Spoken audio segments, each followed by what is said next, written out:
Secundaria segundo grado. Lengua materna, español. Vidas y mundos.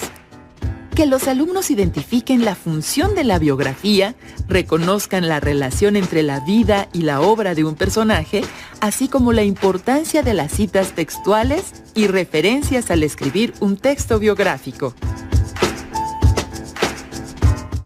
Es un gusto encontrarnos nuevamente en una sesión más de Aprende en Casa, estrategia de aprendizaje propuesta por la Secretaría de Educación Pública. En esta emisión revisaremos el tema Vidas y Mundos, correspondiente a la asignatura Lengua Materna Español de segundo grado. El propósito de estudiar este tema es que identifiquen la función de la biografía y reconozcan la relación entre la vida y obra de un personaje. También en esta sesión conocerán la importancia de las citas textuales y referencias al escribir un texto biográfico. Les pedimos toda su atención y concentración, pues recuerden que deben anotar sus ideas principales y preguntas para que las contestes e integren a su carpeta de experiencias, la cual compartirán con su docente. Antes de comenzar, recuerden tener a la mano hoja y lápiz. ¡Comenzamos! Recordarán que hemos escrito textos para compartir conocimientos, por ejemplo, las monografías, documentos que sirven para reforzar las habilidades de estudio. Además, podremos definir en qué consisten las biografías, textos que usamos para compartir lo que hemos estudiado sobre la vida y la obra de una persona. Seguramente han escuchado algo sobre las aportaciones a la ciencia por parte de personajes tan importantes como Neil Armstrong, Carl Sagan o Louis Pasteur. O sobre la labor de Mahatma Gandhi y Martin Luther King, defensores de los derechos humanos. Resulta interesante identificar la labor de estos personajes, conocer su vida, ya que esto nos permite comprender mejor cómo llegaron a trascender. Un texto biográfico es la narración sobre la vida de una persona, pero ¿para qué la leemos? ¿Para qué la escribimos? El siguiente video les permitirá reflexionar sobre la función de las biografías y les dará algunos ejemplos sobre personajes cuya vida y obra merece ser reconocidas. Hola, ¿se imaginan a Ramón López Velarde escribiendo poesía en su escritorio?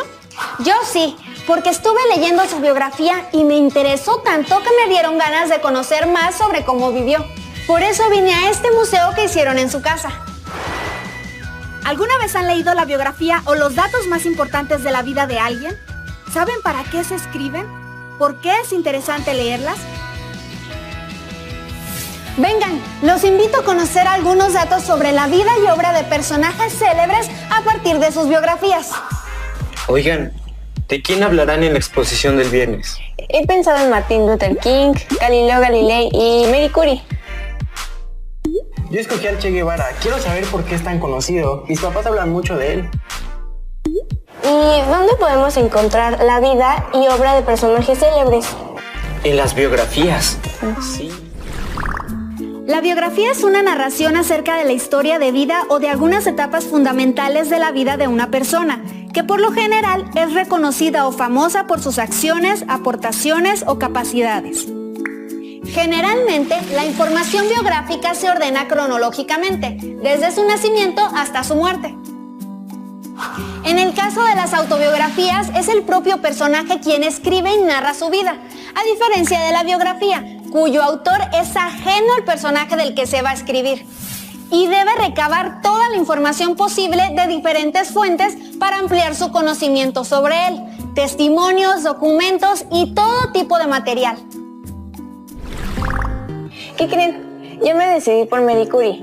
Me enteré de que su ataúd está emplumado. O sea, está cubierto de plomo, porque su cuerpo está radiactivo. ¿Qué? Sí, porque investigó la radioactividad del uranio y descubrió el polonio y el radio. Ah, y por si fuera poco, esto la convirtió en la primera científica en ganar 2 premios Nobel. Oh, ella sí que hizo mucho con su vida. Sí, es súper inspiradora. ¿Y a ti, cómo te fue con el Che?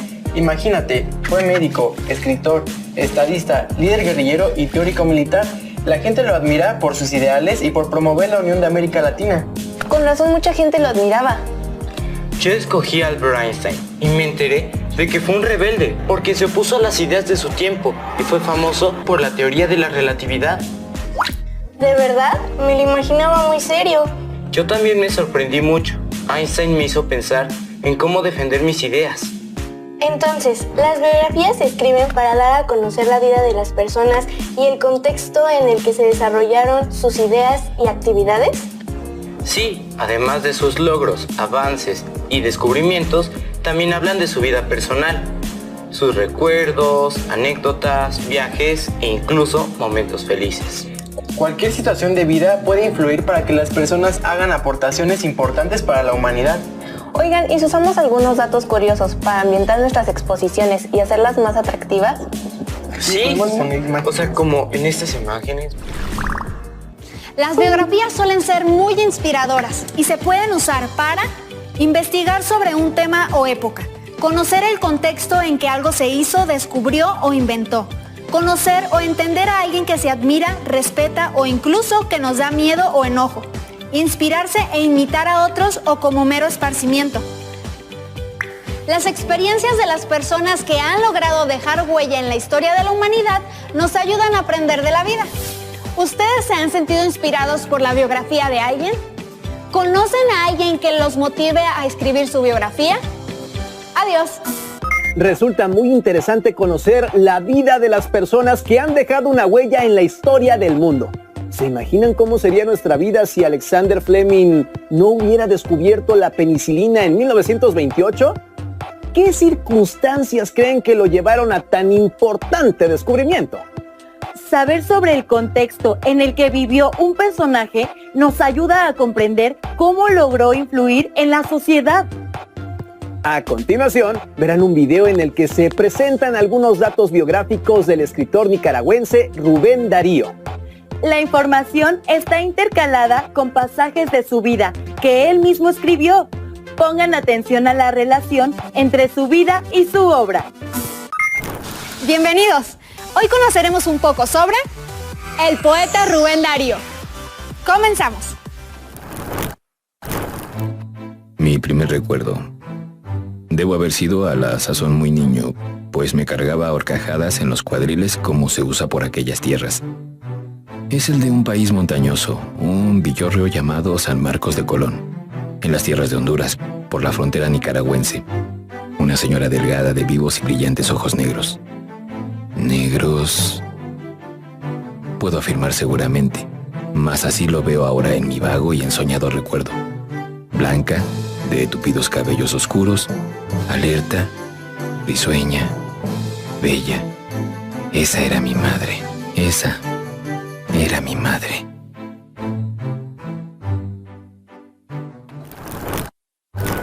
Félix Rubén García Sarmiento nació el 18 de enero de 1867 en Metapa, Nicaragua. Su tatarabuelo se llamaba Darío y a sus descendientes se les conocía como los Darío, nombre que Rubén adoptó en el mundo literario. Se dice que su amor por las letras comenzó a muy temprana edad. Aprendió a leer con fluidez a los 3 años gracias a su tía Bernarda. Era conocido como el niño poeta, puesto que escribió varios poemas a la edad de 10 años.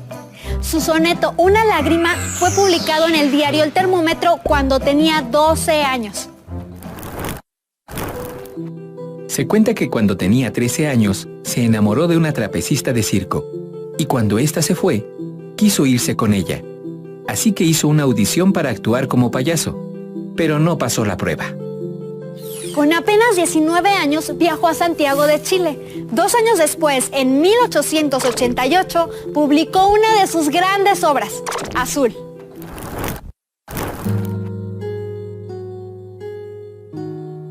La Virgen de la Paloma. La madre mostraba al niño la paloma y el niño, en su afán de cogerla, abría los ojos, estiraba los bracitos, reía gozoso.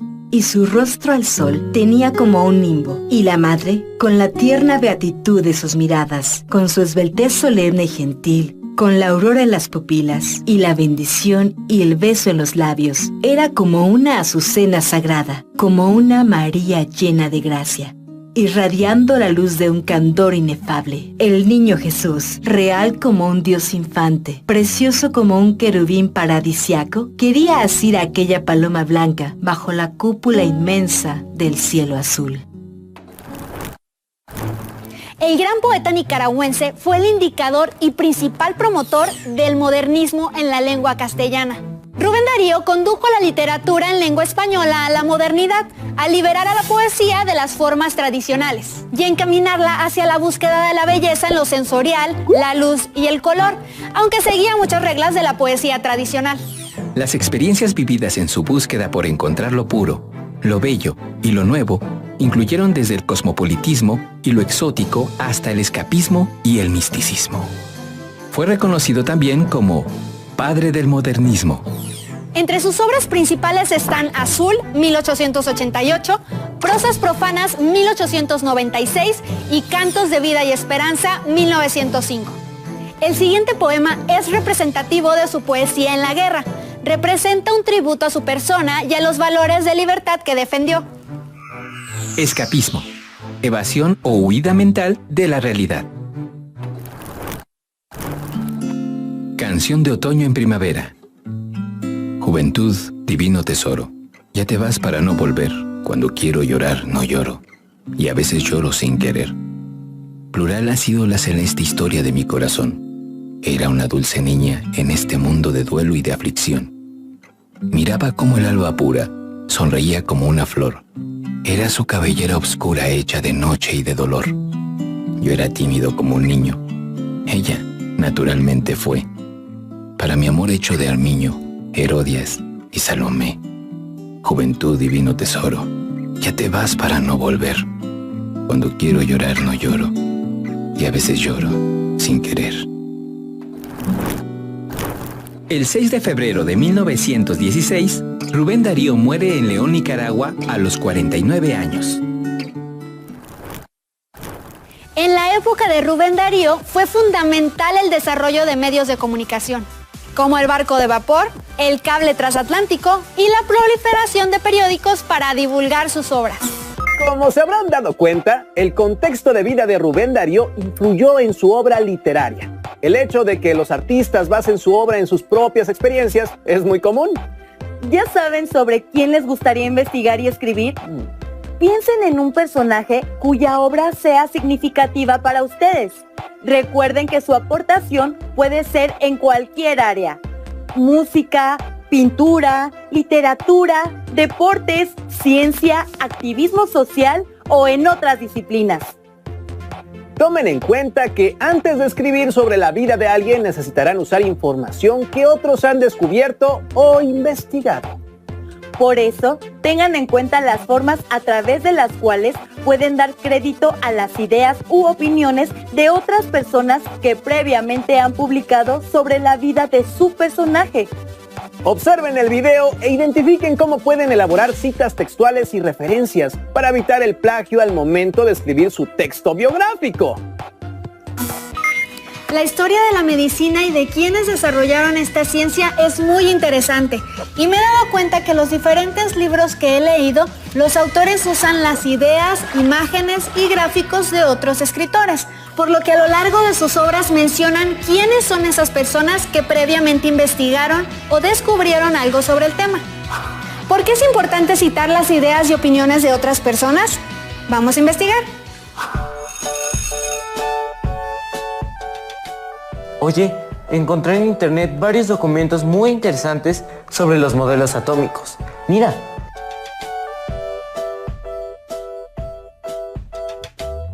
Yo traje algunos libros de la biblioteca. Sugiero que vayamos anotando las fuentes de todo lo que estamos usando para conformar la bibliografía que irá al final de nuestro trabajo. Precisamente, por eso estoy buscando información sobre la forma correcta de citar nuestras fuentes y he encontrado varias normas.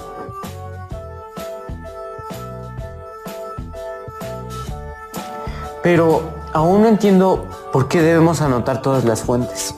Porque las ideas de otras personas deben ser reconocidas y respetadas.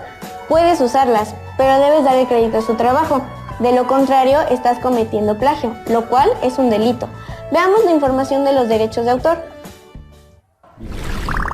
Todo conocimiento nuevo siempre se basa en conocimientos previos. Es por eso que los investigadores y creadores deben reconocer los trabajos en los que se apoyaron para elaborar sus propias hipótesis, teorías u obras.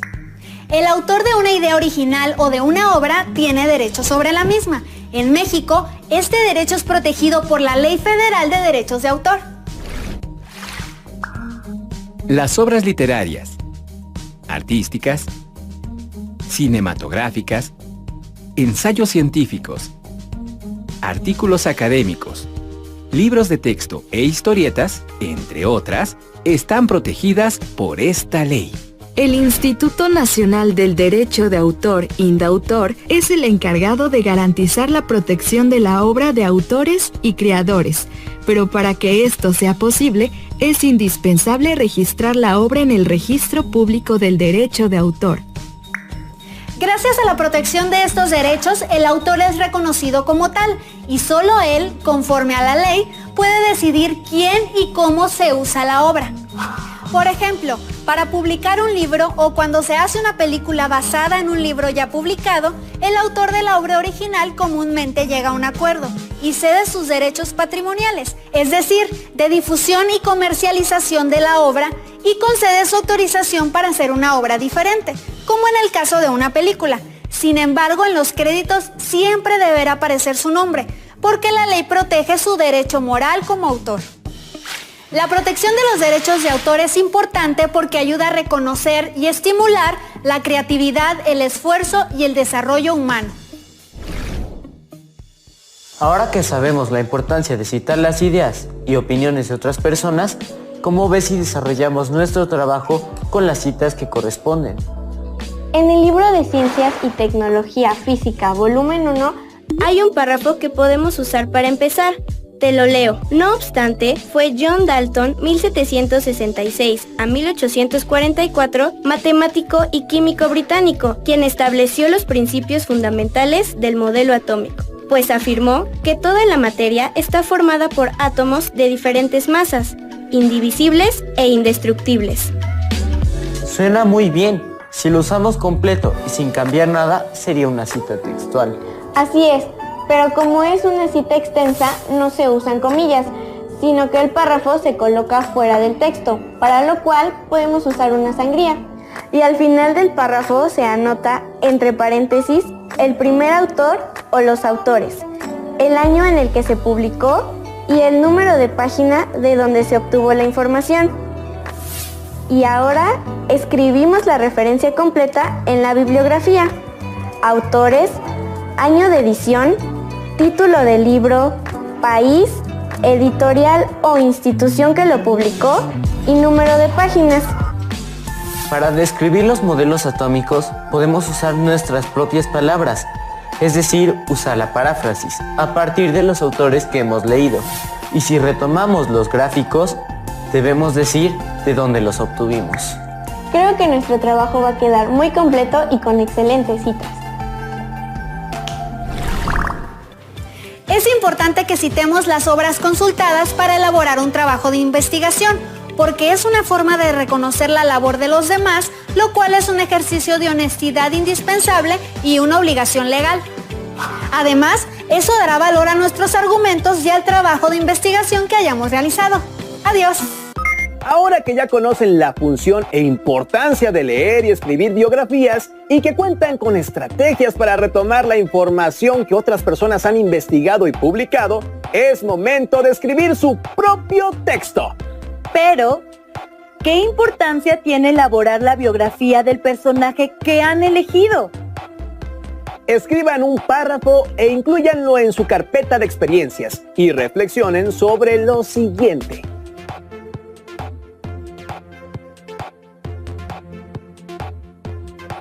¿Por qué les interesa hacer la biografía sobre ese personaje?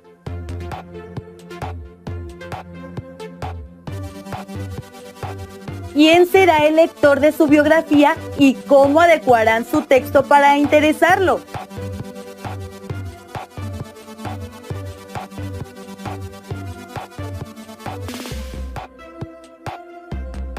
¿En qué persona gramatical se escribe una biografía?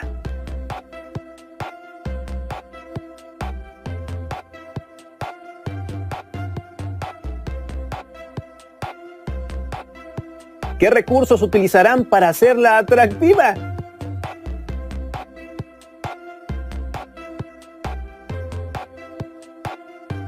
¿Qué son las citas textuales y las referencias?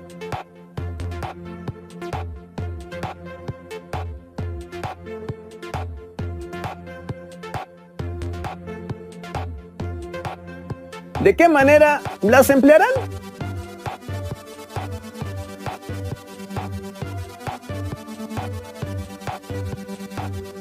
Revisen biografías de otros personajes. Les recomendamos en especial la biografía de Ignacio Manuel Altamirano, que se titula Las armas y las letras. O bien, cierren los ojos y recuerden el video sobre Rubén Darío. Ahora, manos a la obra. Empiecen a investigar y a conformar su propio texto bibliográfico.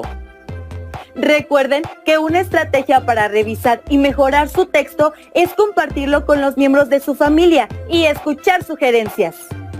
Nos dio mucho gusto compartir con ustedes una sesión más de Aprende en Casa. Los esperamos en la siguiente emisión. ¡Mucha suerte y hasta la próxima!